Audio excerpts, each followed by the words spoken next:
So this is the next long-awaited Tai Chi move. Sorry for the long delay in getting the videos up. So finally found some time to get things going again.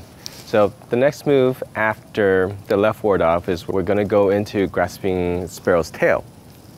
And grasping sparrow's tail composes of 4 different moves: the right ward off, the roll back, press, and push. And we're going to go through each one of them individually so you can get a better idea. So I'm going to go through the transitions from the left ward off into the right ward off. And the footwork is just a little bit tricky, but it's not that hard. So starting with the left ward off, left hand up, right hand down. Remember, keeping this left wrist higher than the left elbow. Right hand down, palms down, and slight bend in the elbow. So next thing we do is we're going to turn over to our right 90 degrees. So as we turn over to our right 90 degrees, we're going to pivot with our right toes. Okay, so as we turn, we're just going to again turn from the hips and pelvis, turn, and we're going to lift up the heel and turn and pivot on our toes. Okay, now what that does is that our heels were shoulder width apart, kind of going in this direction. Okay, but as we pivot on our toes and turn, we take our heels off of our shoulder line and our railroad tracks.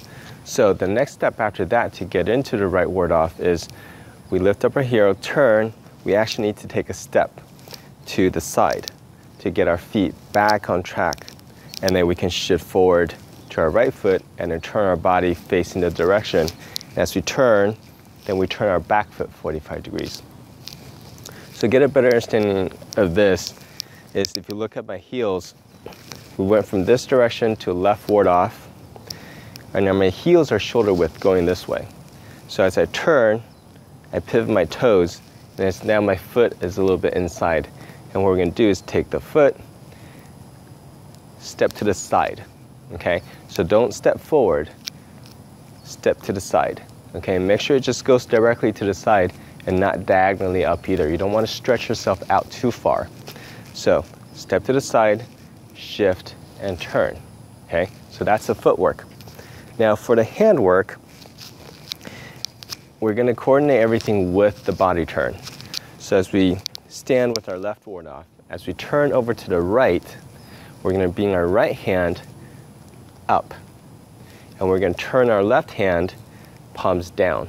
Okay, so as we turn, right hand comes up, left hand palms down. Okay, so as you do this, you want your fingers to be pointing at your palm. Okay, and you leave a little space in between your hands. Don't butt up against it. Don't be too low, don't be too high. Elbows again relaxed in front of the body. Okay, now the right hand position is the wrist is at the center line of the body. So here's my center. You want your wrist to be right about the center. You can go a little bit to the left of it, but most of the time it's going to be right at the center. So you're going to keep bringing your hand, left, right hand up.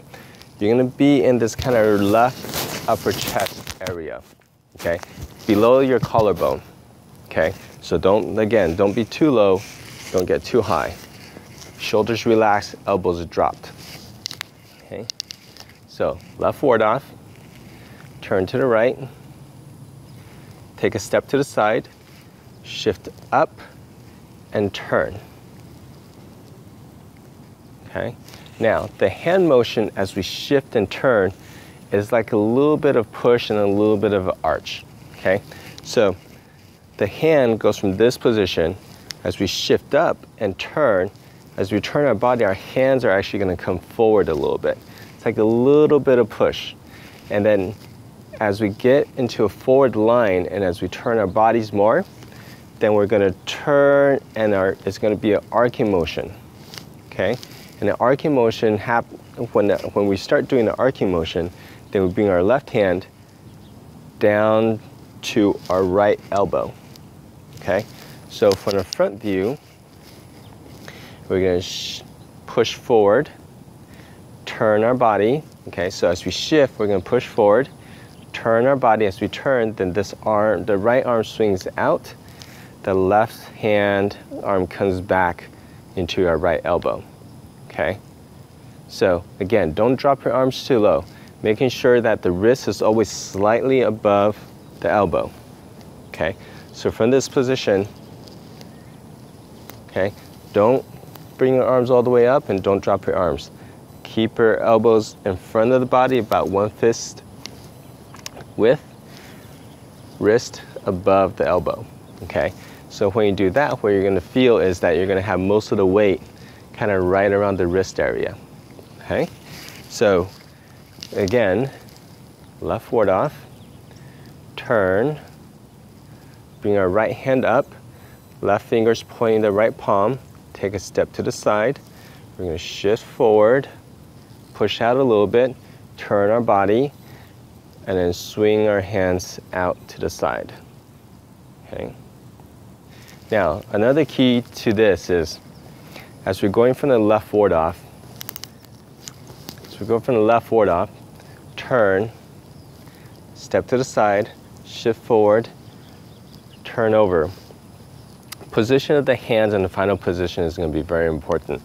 So most of it is going to be slightly just kind of center the body. If you notice, my left wrist is right at the line of the center line, okay?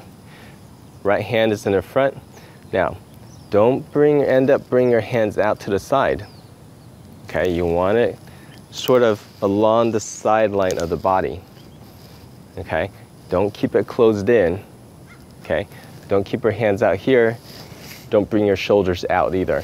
So everything is along the sides of the body, okay? So if I was to keep my hands up and I drop my arms, it should fall right to the side of my body, and that's where you really want to be, okay? So that's right ward off, the first part of grasping sparrow's tail.